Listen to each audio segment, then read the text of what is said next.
Olá, eu sou o pastor Mirko Levac da Comunidade da Fé Church e tenho certeza que Deus vai falar com você através desta mensagem agora. Abra o seu coração e que Deus te abençoe. Irmãos queridos, que privilégio e bênção para mim poder partilhar com vocês nessa noite a palavra de Deus.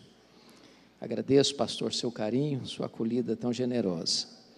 Abra sua Bíblia comigo, no texto de João, capítulo 21. João, capítulo 21.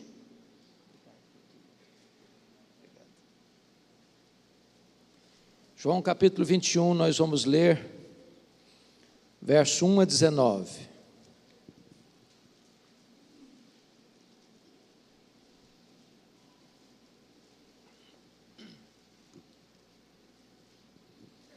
João 21, de 1 a 19. Está escrito o seguinte: depois disso, tornou Jesus a manifestar-se aos discípulos junto do mar de Tiberíades, e foi assim que ele se manifestou. Estavam juntos Simão Pedro, Tomé, chamado Dídimo, Natanael, que era de Caná da Galileia, os filhos de Zebedeu e mais 2 dos seus discípulos. Disse-lhe Simão Pedro: vou pescar. Disseram-lhe os outros: também nós vamos contigo. Saíram e entraram no barco e naquela noite nada apanharam. Mas ao clarear da madrugada estava Jesus na praia. Todavia os discípulos não reconheceram que era ele. Perguntou-lhes Jesus: filhos, tendes aí alguma coisa de comer? Responderam-lhe: não. Então lhes disse: lançai a rede à direita do barco e achareis. Assim fizeram e já não podiam puxar a rede, tão grande era a quantidade de peixes. Aquele discípulo a quem Jesus amava disse a Pedro: é o Senhor. Simão Pedro, ouvindo que era o Senhor, cingiu-se com sua veste, porque se havia despido, e lançou-se ao mar. Mas os outros discípulos vieram no barquinho, puxando a rede com os peixes, porque não estavam distantes da terra, senão quase 200 côvados, aproximadamente 100 metros. Ao saltarem em terra, viram ali umas brasas, e em cima peixes, e também pão. Disse-lhes Jesus: trazei alguns dos peixes que acabastes de apanhar. Simão Pedro entrou no barco e arrastou a rede para a terra, cheia de 153 grandes peixes, e não obstante serem tantos, a rede não se rompeu. Disse-lhes Jesus: vinde, comei. Nenhum dos discípulos ousava perguntar-lhe: quem és tu? Porque sabiam que era o Senhor. Veio Jesus, tomou o pão e lhes deu, e de igual modo o peixe. E já era esta a terceira vez que Jesus se manifestava aos discípulos, depois de ressuscitado dentre os mortos. Depois de terem comido, perguntou Jesus a Simão Pedro: Simão, filho de João, amas-me mais do que estes outros? Ele respondeu: sim, Senhor, tu sabes que te amo. Ele lhe disse: apacenta os meus cordeiros. Tornou a perguntar-lhe pela segunda vez: Simão, filho de João, tu me amas? Ele lhe respondeu: sim, Senhor, tu sabes que te amo. Disse-lhe Jesus: pastorei as minhas ovelhas. Pela terceira vez Jesus lhe perguntou: Simão, filho de João, tu me amas? Pedro entristeceu-se por ele lhe ter dito pela terceira vez: tu me amas? E respondeu-lhe: Senhor, tu sabes todas as coisas, tu sabes que eu te amo. Jesus lhe disse: apacenta as minhas ovelhas. Em verdade te digo, que quando eras mais moço, tu te cingias a ti mesmo, e andavas por onde querias. Quando, porém, fores velho, estenderás as mãos, e outro te cingirá, e te levará para onde não queres. Disse isto para significar com que gênero de morte Pedro havia de glorificar a Deus. Depois de assim falar, acrescentou-lhe: segue-me. Amém. Eu quero pedir permissão a vocês para só voltar nesse texto já na fase final da minha mensagem. O meu propósito nesta noite é trazer à memória esclarecida de vocês a história de Pedro. O meu propósito é apresentar a vocês nesta noite o apóstolo Pedro. Quem foi este homem? Filho de João, irmão de André, nascido em Betsaida, casado, pescador, empresário de pesca, que agora morava em Cafarnaum. Quem é este homem que foi levado a Cristo pelo seu irmão André e se torna um seguidor de Cristo, um discípulo, mais tarde um apóstolo e o líder deles, tanto antes da sua queda como depois da sua restauração? Quem é este homem que é tão parecido conosco? Um homem instável, de altos e baixos, capaz da mais robusta coragem num momento, para depois cair no abismo da mais criminosa covardia. Quem é esse homem? Capaz de jurar fidelidade inegociável a Cristo num momento, para em seguida negá-lo de forma tão covarde. Quem é esse homem? Capaz da profissão de fé mais cristalina: tu és o Cristo, o Filho do Deus vivo, para em seguida, usado por Satanás, tentar afastá-lo da cruz. Quem é este homem? Capaz da fé mais robusta, a ponto de andar sobre as águas, para em seguida tirar os olhos de Cristo e naufragar nas ondas revoltas da incredulidade. Quem é este homem? Este homem está aqui nesta noite. Este homem mora debaixo da sua pele. O sangue deste homem corre em suas veias. O coração deste homem bate em seu peito. Você tem o DNA deste homem. Você é Pedro. Nós somos Pedro. E o que Cristo fez na vida de Pedro, Ele pode fazer na sua, na minha, na nossa vida, aqui nesta noite. Um dos primeiros episódios de Pedro com Jesus dá-se lá às margens do mar da Galileia. Vocês sabem que é um lago de águas doces, de 21 quilômetros de comprimento por 14 de largura, encurralado pelas montanhas de Golã do lado oriental, as montanhas da Galileia do lado ocidental, a mais de 200 metros abaixo do nível do mar Mediterrâneo. Diz a Bíblia que Jesus estava sendo acossado por uma grande multidão, querendo ouvi-lo, quando os pescadores retornaram da sua jornada infrutífera naquela noite. Lavavam as suas redes. Quando Jesus olha e vê 2 barcos ancorados, um deles era o barco de Pedro, e Jesus propositadamente entra no barco de Pedro e diz para ele: afasta o barco, Pedro. E Jesus transforma aquele barco num púlpito, a água no veículo da sua voz, e dali ensina a grande multidão. Depois disso, Jesus se dirige a Pedro assim: Pedro, faze-te ao largo, vá para o fundo e lance as vossas redes para pescar. Embora o texto seja curto, lacônico, provavelmente deve ter tido um diálogo entre Pedro e Jesus assim: Senhor, de pescaria entendo eu sou um profissional, tu sabes que é de noite que se pesca, nós já trabalhamos a noite inteira e não apanhamos nada, o mar não está para peixe hoje. Mas de repente acende-lhe na alma um lampejo de fé, e ele diz: mas sob a tua palavra eu lançarei as redes. Quando ele lança as redes, um cardume começa a saltar nas redes, as redes começam a se romper, aquele barco não consegue reter o produto da pesca milagrosa, o outro barco precisa vir e quase vão a pique. E quando Pedro percebe que não está apenas diante de um dia de sorte, mas de um milagre extraordinário, ele larga para lá as redes, ele larga para lá os peixes, ele larga para lá o barco e vai na direção de Jesus, se prostra aos pés de Jesus e diz: Senhor, afasta-te de mim, eu sou um pecador, eu não mereço estar na tua presença. Aí Jesus olha para ele e diz: não temas, eu farei de ti um pescador de homens. E naquele momento Pedro é pescado pela rede da graça de Deus, e deixa os seus barcos, e deixa as suas redes, e vai se tornar um seguidor de Jesus, um discípulo de Jesus, mais tarde um apóstolo de Jesus. E caminha com Jesus. Ele escuta Jesus, ele vê os milagres de Jesus, ele vê os paralíticos andando, ele vê os cegos vendo, ele vê os mudos falando, ele vê os surdos ouvindo, ele vê os mortos ressuscitando, ele vê o poder de Jesus em salvar e libertar e curar e transformar vidas. Até que Mateus 16 diz que Jesus estava lá no extremo norte de Israel, lá nas fraldas do Monte Hermon, lá na divisa com o Líbano, lá em Bânias, onde nasce o Rio Jordão, lá em Cesareia de Filipe, quando Jesus faz uma enquete com seus discípulos assim: Quem dizem os homens ser o filho do homem? Em outras palavras, o que é que o povo está comentando a meu respeito? E os discípulos disseram: Senhor, o povo está rendido à mais total confusão. Uns pensam que tu és João Batista, outros pensam que tu és Elias, outros pensam que tu és Jeremias, outros pensam que tu és algum dos profetas. Em outras palavras, Senhor, o povo não sabe nada a teu respeito. Talvez hoje, ainda assim.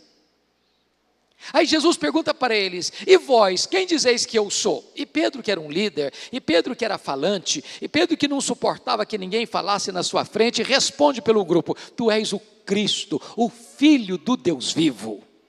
Talvez até aguardando um elogio de Jesus. Parabéns, Pedro, você é um homem de refinado discernimento, você é um homem com clara percepção espiritual. Mas não foi o que Jesus disse para ele. Jesus diz assim: bem-aventurado és, Simão Bar-Jonas, porque não foi carne e sangue quem te revelaram, mas o meu Pai que está nos céus. Em outras palavras, Jesus está dizendo para ele assim: ô Pedro, não pense que você é mais espiritual ou esperto que os demais. Você só sabe quem eu sou, Pedro, porque o Pai me revelou para você. Porque se o Pai não tivesse me revelado para você, à semelhança do povo, você também não saberia quem eu sou. Aí Jesus diz assim: e eu também te digo que tu és Pedro, e sobre esta pedra eu edificaria a minha igreja, e as portas do inferno não prevalecerão contra ela. Está aqui, irmãos, em Mateus 16, 18, um dos textos mais importantes da Bíblia, de cuja correta interpretação depende o futuro do cristianismo. Quem é a pedra? Há 3 interpretações na história da igreja. A primeira delas é que Pedro é a pedra. Há uma frase em latim, muito conhecida no universo religioso, que diz assim: ubi Petros ibi ecclesia. Onde está Pedro? Aí está a igreja.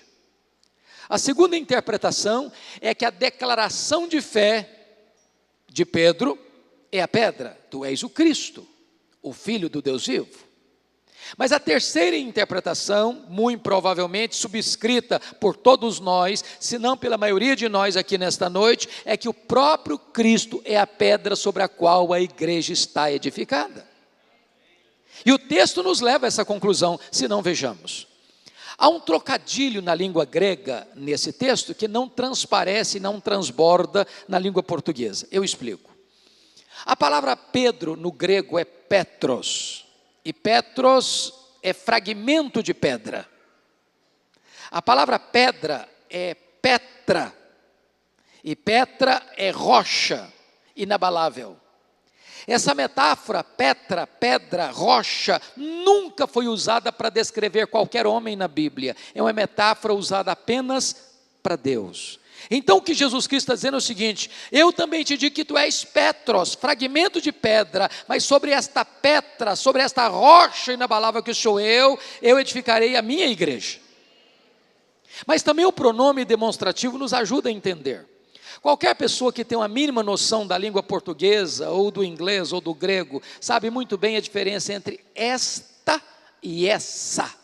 Por exemplo, eu estou com a minha Bíblia na mão, eu digo esta Bíblia, esta. Mas se eu ponho a minha Bíblia no púlpito e me afasto, eu digo essa Bíblia. Se Jesus tivesse a intenção de dizer que Pedro era pedra, ele teria dito assim: eu também te digo que tu és Petros, e sobre essa Petra eu edificarei a minha igreja. Mas não foi o que ele disse. Ele diz: eu também te digo que tu és Petros, mas sobre esta Petra, que sou eu edificarei a minha igreja. De tal maneira que Jesus ensina 4 verdades aqui. Primeiro, ele é o fundamento da igreja. Ninguém pode lançar outro fundamento além daquele que já foi posto, o qual é Cristo Jesus. O próprio Pedro disse em Jerusalém que Jesus e não ele é a pedra de esquina sobre a qual a igreja está edificada. Segundo, Jesus é o dono da igreja. Eu edificarei a minha igreja, disse Jesus. A igreja não é sua, a igreja não é minha, a igreja não é nossa, a igreja é de Jesus, porque ele a comprou com o seu sangue. Terceiro, Jesus é o edificador da igreja. Ele diz: eu edificarei a minha igreja. Em outras palavras, quem edifica a igreja não é você nem eu. Nós somos cooperadores dele. E foi Paulo quem ensinou isso. Eu plantei, Apolo regou, mas quem dá o crescimento é Deus. Nós poderíamos reunir todo o nosso conhecimento, toda a nossa metodologia, e nós não produziríamos sequer uma conversão. Só Jesus pode edificar a sua própria igreja, porque só Ele pode salvar.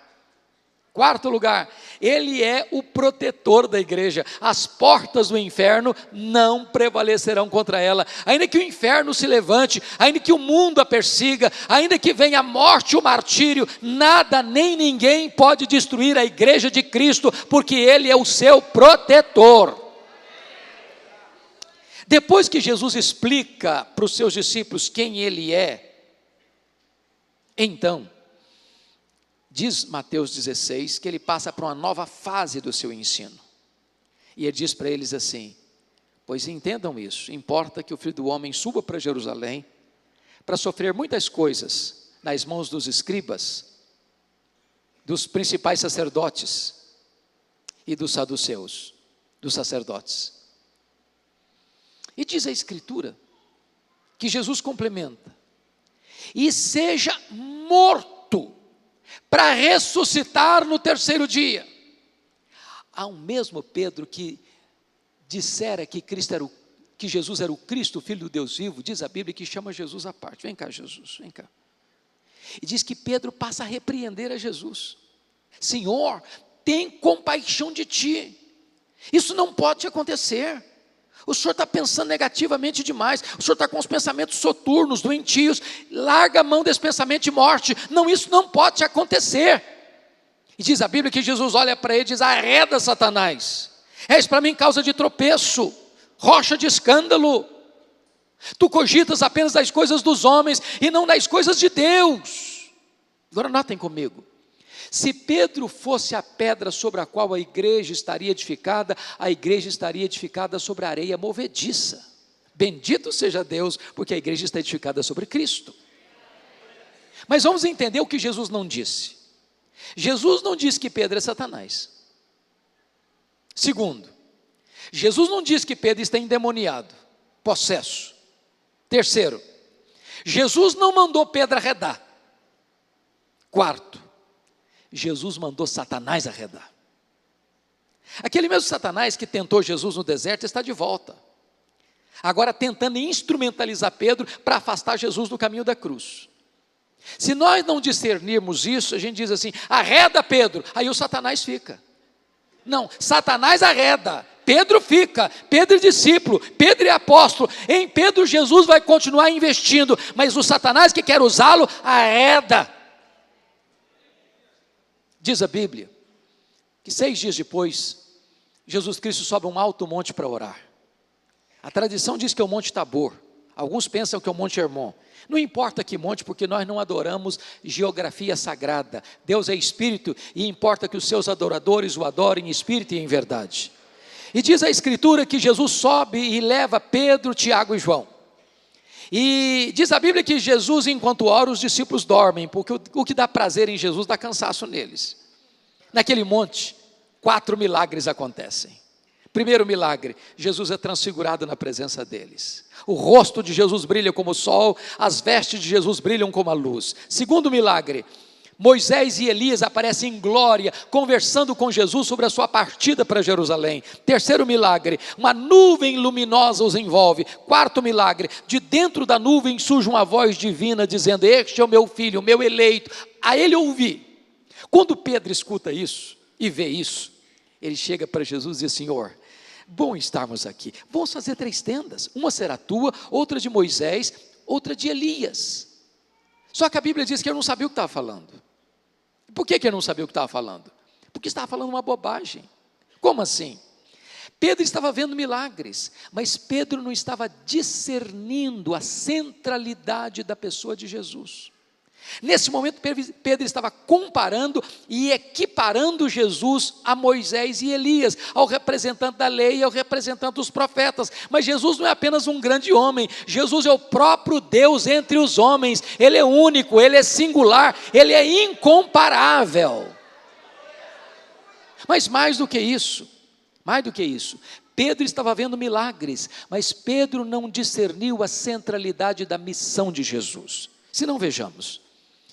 Qual foi a pauta daquela reunião entre Moisés e Elias com Jesus? Lucas 9:31 diz que eles conversaram sobre a sua partida para Jerusalém. A palavra partida no grego é êxodos, de onde vem a nossa palavra portuguesa? Êxodo. O que é êxodo? Foi a libertação de Israel da escravidão do Egito. Em outras palavras, o que Moisés e Elias conversavam com Jesus era que a sua partida para Jerusalém, para a cruz, seria o nosso êxodo, porque foi lá na cruz que Jesus quebrou as nossas correntes, foi lá na cruz que Jesus abriu as portas da nossa escravidão, foi lá na cruz que Jesus nos resgatou do nosso pecado, foi lá na cruz que Jesus nos tornou verdadeiramente livres. Aí diz a Bíblia que Jesus desce desse monte e liberta o menino endemoniado. Lucas 9:43 diz que quando Jesus liberta esse menino endemoniado, todos se maravilhavam do quanto Deus fazia por intermédio de Jesus. Todos quem? A multidão e os discípulos. Só que Jesus vê nisso uma sutileza perigosa. Que sutileza? A mesma que aconteceu lá em João 6, quando Jesus multiplicou pães e peixes, o povo quis fazer Jesus um rei político, um Messias político. Alguém apenas para operar milagres no aqui e no agora, para apenas resolver os seus problemas imediatos, terrenos e temporais. Quando Jesus percebe que mais uma vez essa sedução está batendo a porta do coração dos seus discípulos, diz Lucas 9:44 que Jesus diz assim, para os discípulos, fixai nos vossos ouvidos as seguintes palavras, o Filho do Homem está para ser entregue nas mãos dos homens. Sabe o que Jesus está querendo dizer com isso? Não pensem em vocês que eu vou mudar minha agenda, não pensem em vocês que eu vou ficar entre vocês apenas como operador de milagres, não pensam vocês que eu vim apenas para resolver os seus problemas imediatos, eu vim para ir para a cruz, porque é lá na cruz que eu vou libertar vocês, é lá na cruz que eu vou morrer por vocês, é lá na cruz que o êxodo de vocês vai acontecer, é lá na cruz que eu vou quebrar as algemas de vocês, é lá na cruz que vocês serão verdadeiramente livres. Mas diz Lucas 9:45 que os discípulos não entenderam isto. Vendo milagres, mas não discernindo quem é Jesus, nem o que ele veio fazer. A partir de Lucas 9:40, 51, diz que Jesus então caminha para Jerusalém. Todo mundo podia ver isso no rosto dele, até que ele chega em Jerusalém. E quando ele chega em Jerusalém, diz a Bíblia, que ele está descendo o Monte das Oliveiras, entrando pelo Monte das Oliveiras, e as multidões vão cantando, Hosana, Hosana, bendito que venha em nome do Senhor. E ele desce o Monte das Oliveiras, e ele atravessa o Vale do Cedron, ele começa a subir as encostas do Monte Moriá, lá está a entrada da cidade, lá está o templo majestoso, e diz Lucas que quando Jesus está entrando, ele começa a chorar, a multidão canta, e Jesus chora. Mas chora por quê? Porque Jerusalém não aproveitou o tempo da sua visitação. Chora porque ele vê profeticamente a cidade sendo esmagada pelos romanos, destruída pelos romanos, e os romanos destruindo o templo e passando ao fio da espada milhares de judeus e cristãos e promovendo a maior dispersão de judeus de todos os tempos, desde o ano 70 até 14 de maio de 1948. Depois que Jesus entra na cidade, mais tarde ele diz para Pedro e João assim, vocês vão preparar para mim um lugar para que eu possa comer a Páscoa com vocês. Aí Pedro e João preparam um cenáculo. E diz a Bíblia que Jesus está mergulhado já na sombra da cruz, no seu gesto e atitude decisivas de se entregar por nós. E quando os discípulos estavam ao redor da mesa, um papo começa a rolar entre eles. E aí? Quem de nós é o mais importante? Quem de nós é o maior? Quem de nós tem mais projeção no reino? E eles começaram a disputar primazia entre eles.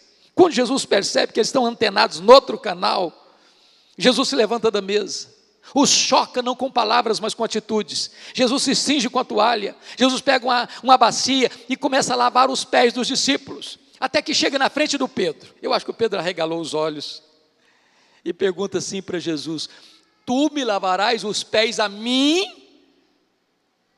E Jesus olha para ele e diz, o que eu faço agora tu não entendes, entendê-lo-ás depois.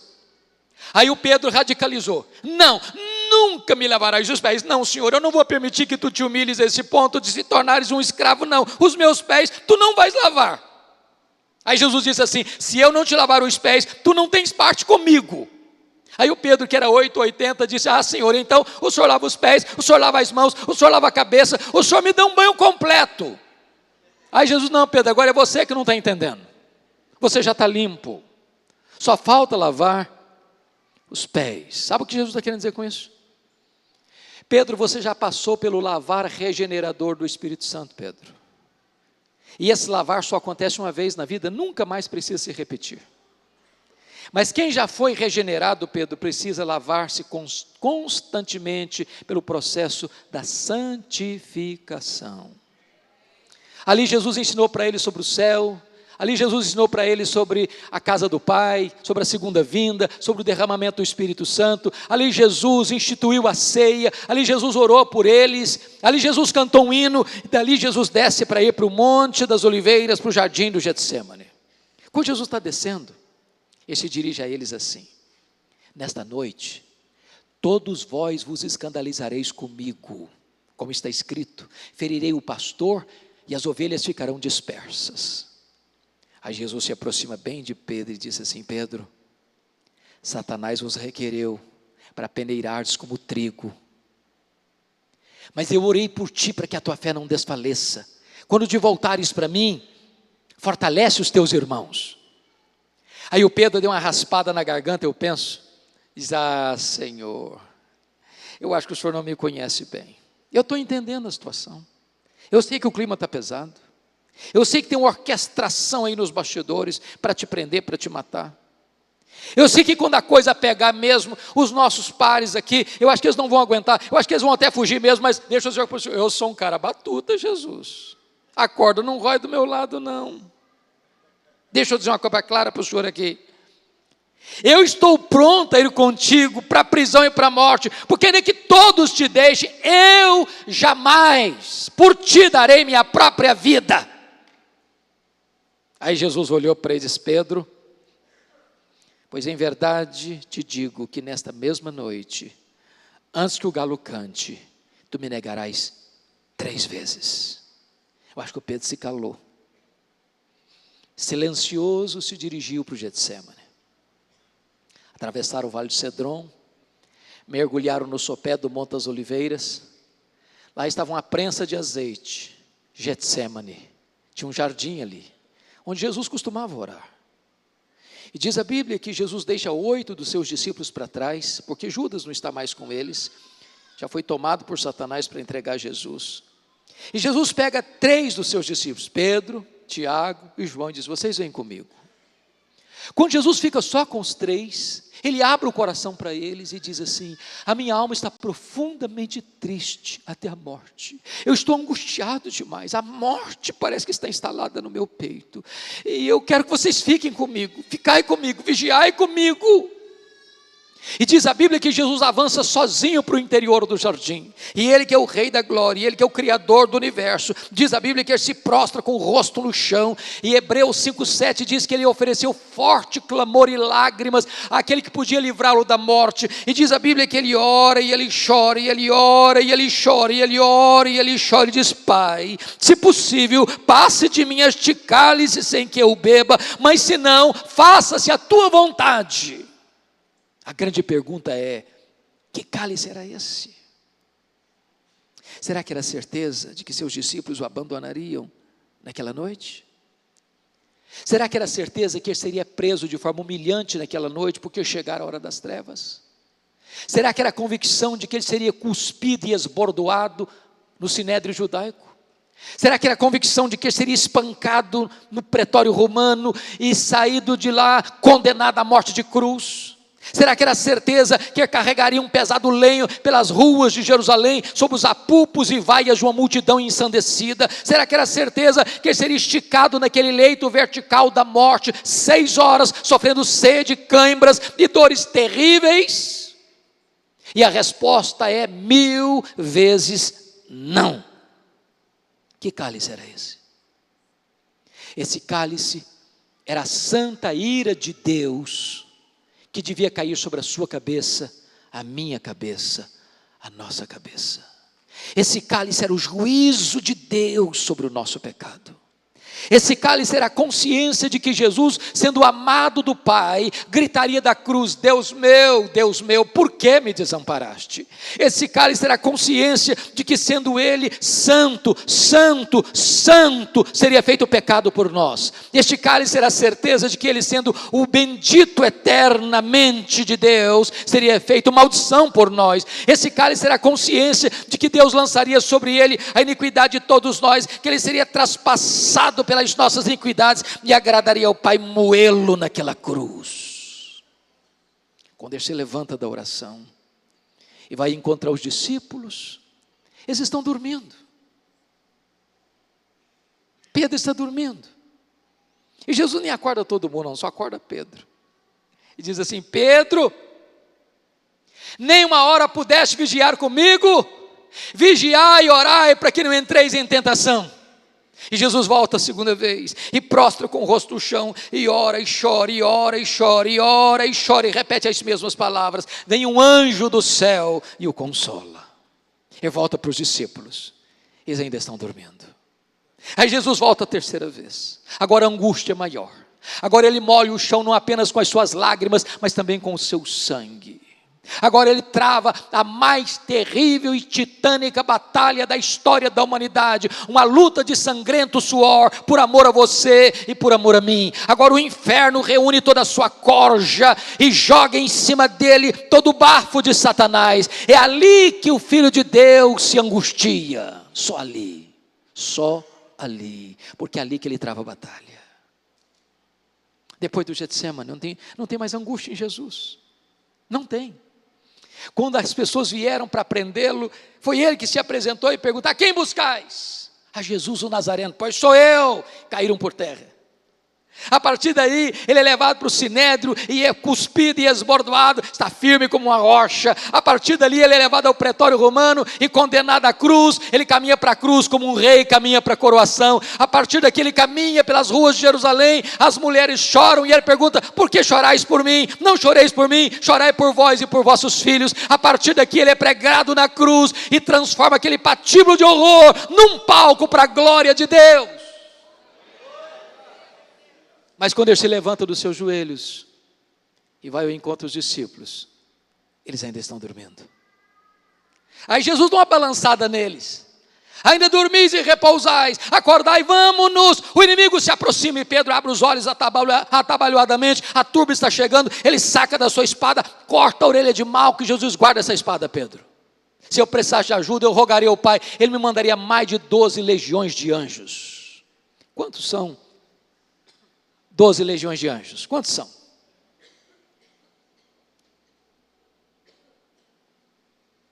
$72.000 anjos.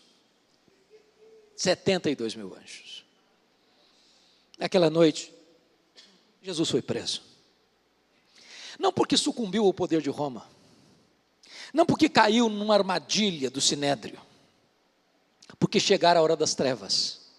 Para aquela hora, Jesus havia vindo ao mundo. Os discípulos se dispersam, inclusive Pedro, covardemente. Ele vai seguindo Jesus de longe, não tem coragem, ele não tem fibra, ele não tem capacidade de se expor ao risco, aos perigos. Juntamente com João, que era aparentado sumo sacerdote, ele consegue entrar lá no pátio da casa do sumo sacerdote, onde Jesus estava sendo interrogado pelo sinédrio. E lá no pátio tinha um braseiro. A noite estava fria, ele se posta bem perto do braseiro para se aquecer. Quando passa uma criada, olha para ele e diz: tu também estavas com ele. E diz Mateus 26:70 que Pedro diz assim: eu não sei o que dizes, e negou Jesus Cristo. Aí ele saiu lá do pátio e foi para o alpendre. Aí passa outra criada e comenta assim: aquele lá é discípulo dele. Aí o Pedro escutou a conversa, e diz Mateus 26:72, que agora ele não nega só não, ele jura: eu juro que eu não sei quem é esse homem, eu juro que eu não conheço esse homem. Daqui a pouquinho passa um grupo de homens, talvez aqueles que prenderam Jesus, olham bem para ele e dizem: o teu modo galileu de falar, esse sotaque nortista seu é indisfarçável, você é discípulo dele sim. E diz Mateus 26:74, que agora Pedro, que negara e jurara, começa a blasfemar, começa a falar impropérios, começa a falar palavrão. Eu não sei o que dizes, eu não conheço esse homem. Nesse momento o galo cantou para acordar-lhe a consciência, e Jesus cravou o olhar nele, e ele caiu em si, desatou a chorar, e saiu dali chorando amargamente, talvez chutando as pedras no meio daqueles olivais, naquela noite. Naquela noite Jesus foi cuspido e esbordoado lá no sinédrio, e Pedro não estava lá. Na sexta de manhã o sinédrio se reúne às pressas para tentar dar legalidade à reunião ilegal da noite anterior e costurar duas acusações pesadas contra Jesus: blasfêmia contra Deus, conspiração contra César, e Pedro não estava lá. Na sexta de manhã Jesus é levado ao pretório romano, e Pilatos, contra sua consciência, condena Jesus à morte de cruz, e Pedro não estava lá. Jesus precisou carregar aquela cruz pelas ruas de Jerusalém, e foi outro Simão que precisou ajudar Jesus, porque Pedro não estava lá. Às 9h da manhã, Jesus foi pregado naquele leito vertical da morte, e Pedro não estava lá. 6 horas de cãibra, de sede, de dor, e Pedro não estava lá. Às 3h da tarde, Jesus entrega o seu espírito ao Pai e morre, e Pedro não está lá, nem sequer para lhe oferecer um sepultamento digno. Foi preciso que 2 membros do sinédrio fizessem isso. Jesus é sepultado, e Pedro não estava lá. Chega o sábado, o silêncio da morte, e Pedro está trancado com medo dos judeus. Domingo de manhã, não é Pedro, são as mulheres que vão ao sepulcro. Quando chegam, uma surpresa: a pedra do túmulo foi rolada, o túmulo está aberto, o túmulo está vazio. Tem um anjo assentado em cima da pedra, que pergunta para elas assim: mas o que é que vocês vieram fazer aqui? Procurar entre os mortos aquele que está vivo. Ele não está mais aqui não, ele ressuscitou. E o anjo diz mais para elas, e eu tenho um recado para vocês: ide e dizei aos seus discípulos e a Pedro, que ele irá diante de vós para Galileia, lá o vereis, como ele vos disse. Ué, mas por que Pedro? Ele não era discípulo? Já não estava incluído no grupo de discípulos? Por que a menção dele? Porque a essas alturas Jesus sabia que Pedro não se sentia mais discípulo. Pedro, Petros, fragmento de pedra, coisa nenhuma, pó. Apenas pó. Negou seu nome, negou sua fé, negou seu apostolado, negou o seu Senhor. Pedro desistiu de Jesus, mas Jesus não desistiu de Pedro. Eu quero dizer para você que não importa quão longe você tenha ido, quão profundo você tenha caído, eu quero dizer para você que Jesus não desiste de você. Talvez você deixou a igreja, talvez você abandonou a igreja, talvez você pensou em abandonar a Deus, em desistir de ser crente, mas Jesus não abre mão da sua vida, Jesus não abdica do direito que Ele tem de ter você para Ele, Jesus não desiste de você. Eu imagino como é que foi aquela caminhada de Jerusalém para Galileia, mais de 100 quilômetros a pé. Eu acho que cada passada que Pedro dava era uma martelada na consciência, era uma fisgada na alma. Ele devia estar pensando assim: quando Jesus me encontrar, ele vai arrebentar comigo, ele vai me quebrar o meio, ele vai botar o dedo no meu nariz e dizer que eu sou um covarde, que eu sou um desertor, e eu sou mesmo. Quando ele chega na Galileia, Jesus não está lá. Jesus não está lá. Nota de rodapé aqui: nós devíamos orar mais pelos líderes, porque não tem líder neutro. Liderança é influência. Um líder é uma bênção ou é uma maldição.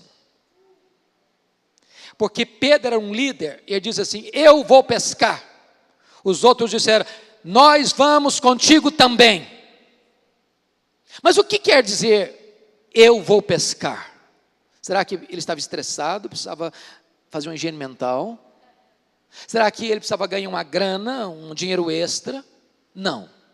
Quando Pedro diz assim: eu vou pescar, sabe o que ele está dizendo? Estou desistindo de tudo. Acabou meu sonho, acabou meu projeto. Estou abandonando meu ministério. Acabou meu sonho de ser discípulo, de ser apóstolo. Fim de linha para mim, fundo de poço para mim. Eu estou voltando ao passado, estou voltando às redes, estou voltando ao que eu era antes, acabou meu futuro. Naquela noite, eles não pegaram nem um lambari. Porque quando o homem se afasta de Deus, nem pescar consegue mais. Deus fecha o caminho dele. Eles estão voltando de madrugada, o dia está quase amanhecendo. Já estão a 100 metros da praia, de redes vazias, limpas. Quando um personagem caminha lá na praia a 100 metros, eles não sabem quem é.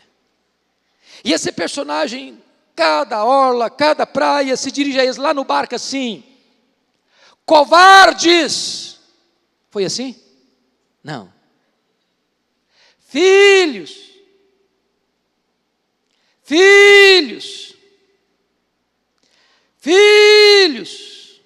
Para um bando de covardes, para um bando de desertores, para um bando de fracassados. Filhos! Tem nessa única palavra mais de 1 tonelada de graça. Filhos! Apesar dos nossos deslizes, apesar das nossas mazelas, apesar dos nossos fracassos, apesar das nossas quedas, Ele se dirige assim para nós: filhos! Tendes aí alguma coisa de comer? É claro que Jesus sabia que eles não tinham. Essa pergunta é retórica, é apenas para acordar a consciência deles. E eles responderam: não. Lançai a rede à direita do barco e achareis.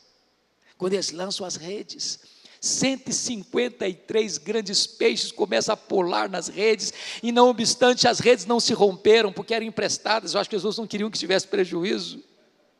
E Pedro e João, que tinha um feeling maior, uma percepção espiritual mais aguçada, disse para Pedro: é o Senhor, Pedro. Ele chegou, Pedro, e mais uma vez Pedro larga para lá o barco, larga para lá as redes, larga para lá os peixes, nada 100 metros, coração acelerado. E a pessoa: e agora? Ele vai me quebrar, ele vai me humilhar, ele vai dizer que eu sou um fracasso. Quando ele chega, um susto, porque tinha um braseiro na praia, com pão e com peixe.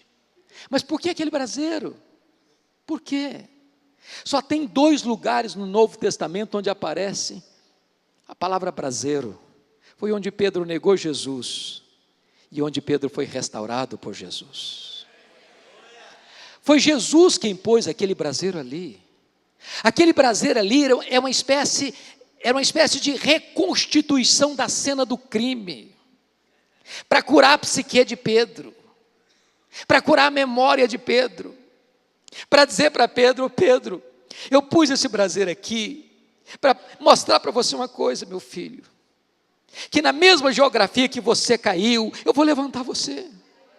Na mesma geografia que você fracassou, eu vou restaurar você. Na mesma geografia que você me negou, você vai me confessar. Na mesma geografia que você foi quebrado e arrebentado, eu quero fazer tudo de novo na sua vida, porque a minha graça, Pedro, é maior do que o seu pecado. Ali Jesus os aqueceu, ali Jesus os alimentou. Depois Jesus se aproxima em Pedro e pergunta assim: Simão, filho de João, tu me amas mais do que esses outros? Uai, Jesus, como assim? Não basta amar igual, tem que amar mais? Por que Jesus fez essa pergunta? Porque lá atrás Pedro havia dito assim: ainda que todos te abandonem, eu jamais. Sabe o que Pedro tinha dito para Jesus lá atrás? Eu te amo mais do que os outros, sou mais fiel do que os outros, sou mais crente do que os outros, sou mais espiritual do que os outros, sou mais fiel do que os outros. O que Jesus está perguntando é o seguinte: ô Pedro, você ainda pensa a mesma coisa a teu respeito? Você ainda mantém o mesmo conceito a teu respeito? Você ainda acha que você é melhor que os outros? Você ainda acha que você é mais espiritual do que os outros? Você ainda acha que você é mais crente do que os outros? Você ainda mantém o mesmo ideal a seu respeito? Pedro respondeu: Senhor, tu sabes que eu te amo, então apacenta os meus cordeiros. Aí Jesus pergunta a segunda vez: Simão, filho de João, tu me amas? Agora não pergunta se ama mais não, só pergunta se ama. Sim, Senhor, tu sabes que eu te amo, então pastorei as minhas ovelhas. Aí Jesus pergunta a terceira vez: Simão, filho de João, tu me amas? Aí se entristeceu. Terceira vez, Jesus? Ah, Senhor, tu sabes todas as coisas, tu sabes que eu te amo. Então, apacenta as minhas ovelhas. Por que Jesus perguntou 3 vezes? Porque 3 vezes Pedro negou, mas o que significa isso? Significa o seguinte, o que Jesus está dizendo é o seguinte: Pedro, eu estou te perguntando 3 vezes, meu filho, para que fique claro para o seu coração uma coisa: para cada negação sua, tem uma dose suficiente da graça para restaurar você. Para cada queda sua, tem uma dose suficiente da graça para colocar você de pé. Para cada pecado seu, tem uma dose suficiente da graça para restaurar você, Pedro, porque a minha graça é maior do que o seu pecado, Pedro. Se fosse um jogo, eu narraria assim: quando Pedro negou Jesus a primeira vez, está perdendo de 1-0, Pedro. Quando Pedro negou a Jesus a segunda vez, está perdendo de 2-0, Pedro. Quando Pedro negou a terceira vez, está perdendo de 3-0, Pedro. Aí Jesus pergunta: tu me amas? Sim, Senhor. 3-1, Pedro. Segunda vez: tu me amas? Sim, Senhor. 3-2, Pedro. Pedro, tu me amas? Terceira vez: sim, Senhor. 3-3, Pedro. Pedro, segue-me. 4-3 para a restauração, Pedro. Eu estou mudando o placar da sua vida, Pedro. Eu estou restaurando a sua história, Pedro. A minha graça, Pedro, é maior do que o seu pecado. Mas há uma beleza e riqueza nesse texto, na língua original, que não dá para perceber na língua portuguesa. Eu explico. Há várias palavras para amor na língua grega que foi escrito esse texto. 2 delas são usadas aqui no texto. 2 verbos distintos. O verbo agapau e o verbo filéu. O verbo agapau, da palavra ágape, que é amor sacrificial, amor que dá a vida pelo outro, amor que se dispõe a morrer pelo outro. O verbo filéu, de onde vem a nossa palavra filosofia, amor à sabedoria, é um verbo que significa amar também, mas num grau menor, significa gostar. Eu gosto. Quando Jesus perguntou para Pedro a primeira vez, Jesus usou o verbo agapau. Jesus pergunta assim para ele: Petros, agapas me. Tu me amas com amor ágape? Tu me amas a ponto de morreres por mim? Tu me amas a ponto de dares tua vida por mim? Pedro não responde essa pergunta. Pedro responde essa pergunta com outro verbo. O que Pedro respondeu para Jesus foi mais ou menos o seguinte: Senhor, amor ágape eu não tenho, Senhor. Eu não tenho coragem de dar minha vida pelo Senhor. Eu não estou pronto a morrer pelo Senhor. Eu só gosto do Senhor. E ele respondeu assim: Filose, eu gosto do Senhor. Aí Jesus pergunta a segunda vez, do mesmo jeito: Petros, agapas me. Tu me amas com amor ágape? Tu me amas a ponto de dares tua vida por mim, de morreres por mim? Pedro responde do mesmo jeito: ah, Senhor, amor ágape eu não tenho. Eu não tenho coragem de morrer pelo Senhor. Eu só gosto do Senhor. Filose. Por que ficou triste a terceira vez? Porque Jesus mudou a pergunta. Jesus passou a usar na terceira pergunta o mesmo verbo que Pedro estava usando nas 2 respostas anteriores. Aí Jesus então pergunta para ele: Petros, fileis-me. Então pelo menos tu gostas de mim com amor filéu? Aí Pedro ficou triste e respondeu do mesmo jeito: eu só gosto do Senhor. Filose. O que significa isso? Quando Pedro, cheio de autoconfiança e arrogância, prometeu para Jesus dar a vida por ele, Pedro negou Jesus. Mas quando Pedro humildemente reconheceu que não tinha poder nele mesmo para morrer por Jesus, aí Jesus o capacitou a dar a sua vida por ele. Eu quero dizer para você que Jesus está aqui nesta noite. Talvez alguém entrou aqui hoje com a cara coberta de vergonha, porque pecou contra Deus, que caiu em desgraça, caiu um opróbrio. Você não está nem tendo coragem de orar mais. Ah, meu Deus, não tem mais jeito para mim. Eu pequei de novo, eu caí outra vez. Eu quero dizer que se você é um Pedro nessa noite, Jesus está aqui para restaurar você, para botar você de pé outra vez. Mas notem que Jesus não está apenas restaurando Pedro, Jesus está restaurando também o ministério de Pedro. O ministério de Pedro. Apacenta os meus cordeiros, pastoreia as minhas ovelhas, apacenta as minhas ovelhas. Talvez eu estou me dirigindo a gente aqui que já foi gente de linha de frente, gente de vanguarda, gente que tinha colocado a mão no arado, fazendo uma grande obra, e depois se decepcionou com a igreja, se decepcionou com gente, se decepcionou consigo mesmo, e hoje é um mero frequentador da igreja. Eu quero dizer para você, em nome de Jesus, que Jesus está aqui hoje para restaurar o seu ministério e colocar de volta na sua mão o cajado de pastor. A partir daqui, irmãos, Pedro é um novo homem. Pedro é um homem de oração.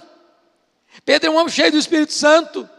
Pedro é um que vai pregar e os corações vão se derreter. Pedro é um que vai orar pelos enfermos e eles vão ser curados. A partir daqui, Pedro não tem mais cadeia, Pedro não tem mais prisão, Pedro não tem mais a morte. A partir daqui, Pedro vai pregar e abrir a porta do evangelho para judeus e gentios. A partir daqui, Pedro é um gigante nas mãos de Deus. E agora aqui entra o versículo 18, por favor, olhe comigo o verso 18. Em verdade te digo, que quando era mais moço te cingias a ti mesmo, e andavas por onde querias. Quando, porém, fores velho, estenderás as mãos, preste atenção nisso, e outro te cingirá, te pregará, e te levará para onde não queres. Mas o que Jesus quis dizer com isso? Ele explica no verso 19, disse isto para significar com que gênero de morte Pedro havia de glorificar a Deus. Todos vocês sabem que no dia 17 de julho do ano 64, uma tragédia aconteceu em Roma. A capital do império foi incendiada. 7 noites, 6 dias de incêndio. 17 de julho a 24 de julho. 70% da cidade de Roma destruída. Dos 14 bairros, 10 deles destruídos. Os 4 bairros restantes, densamente povoados por judeus e cristãos, deram a Nero um álibi para botar a culpa do incêndio de Roma nos cristãos. Começa um massacre, uma chacina. Faltou madeira para fazer cruz, tamanha quantidade de crentes crucificados. Os crentes eram amarrados em postes, cobertos de piche e queimados vivos para iluminar as noites de Roma. 2 líderes da igreja foram presos, dentre tantos, Pedro e Paulo. Paulo era um cidadão romano, tinha hoje, se fosse hoje, direito a cela especial. Mesmo condenado à morte, recebeu uma morte rápida, foi degolado, a espada corta a cabeça, não tem mais sofrimento. Mas Pedro era um cidadão comum. E a pena de morte no Império Romano para o cidadão comum era a crucificação. Cessa o registro bíblico, a história nos toma pela mão. E diz os historiadores que no dia da execução de Pedro, ele já era um homem velho, os algozes chegaram para crucificá-lo. E ele disse: crucifiquem-me, crucifiquem-me. Mas eu não sou digno de morrer como morreu o meu Senhor. Crucifiquem-me de cabeça para baixo. E com esse gênero de morte, ele glorificou a Deus. Mas sabe o que me impressiona? Foi depois que Jesus explicou para Pedro que na velhice ele morreria crucificado para glorificar a Deus, é que Jesus disse para ele: segue-me. Segue-me. Não segue-me para os aplausos do mundo. Não segue-me para o sucesso e glórias deste mundo. Não segue-me para os lauréis deste mundo. Segue-me para a morte, segue-me para o martírio, segue-me para a cruz, porque aquele que segue a mim tem que entender que o sofrimento precede a glória, e que a cruz precede a coroa, e que o que importa para ele não é como ele morre, mas como ele ressuscita. Mas eu quero concluir agora fazendo uma pergunta. Como é que Pedro se sentiu no corredor da morte? Você e eu já assistimos na televisão cenas tristes, em países que têm pena capital. O que é que acontece com um prisioneiro sentenciado à morte? Nos dias que antecedem a sua morte, a angústia, o desespero. A pergunta é, como é que Pedro se sentiu no corredor da morte? Ele vai explicar para nós o que ele sentiu. Está registrado na Bíblia isso. Abra sua Bíblia aí, segunda carta de Pedro, capítulo 1, versos 14 e 15, e eu encerro aqui.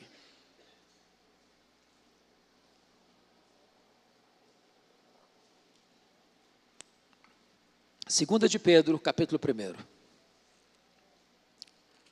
versos 14 e 15. Notem vocês que esses dois homens, Paulo e Pedro, dizem a mesma coisa no corredor da morte. Pedro, lá em 2 Timóteo 4, 6, ele diz: o tempo da minha partida é chegado. Já estou sendo oferecido por libação. Pedro vai dizer aqui no versículo 14: certo de que estou prestes a deixar o meu tabernáculo. Estou prestes a deixar o meu corpo. Eu já estou no corredor da morte. Certo de que estou prestes a deixar o meu corpo, como efetivamente nosso Senhor Jesus Cristo me revelou. O que Jesus revelou para ele? João 21, 18 e 19, que na velhice ele teria suas mãos cingidas, pregadas, e que com esse gênero de morte, da crucificação, ele glorificaria a Deus.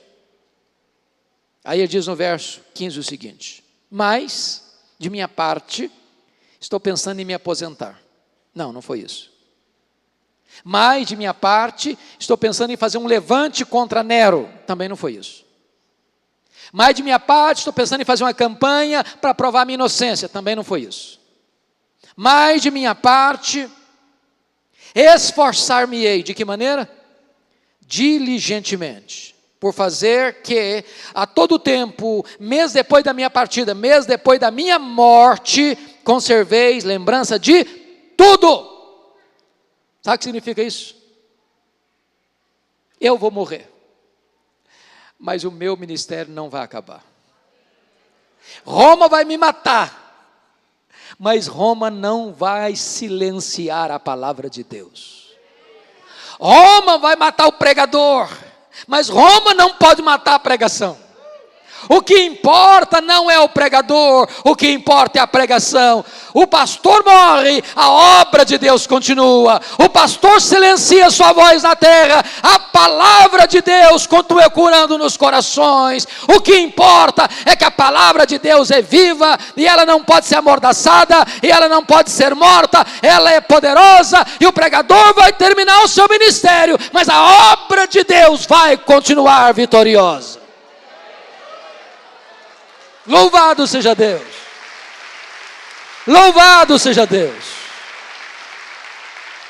Nós servimos aquele que é o Rei da Glória, que venceu a morte e que triunfa nas batalhas, e a sua palavra pode ser perseguida, ela pode ser rasgada, ela pode ser queimada nas fogueiras, ela pode ser atacada pelos céticos, ela pode ser atacada pelos ateus, mas essa palavra é viva, essa palavra é vitoriosa, essa palavra é eterna. Louvado seja Deus. Deus abençoe o nosso coração.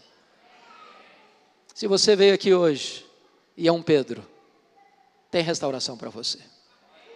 Porque nós servimos aquele que nos prepara para a vida, nos prepara para a morte e nos prepara para a eternidade. Que Ele nos abençoe. Aleluia. Amém. Amém. Pastor, vamos orar juntos. Fique em pé, por favor.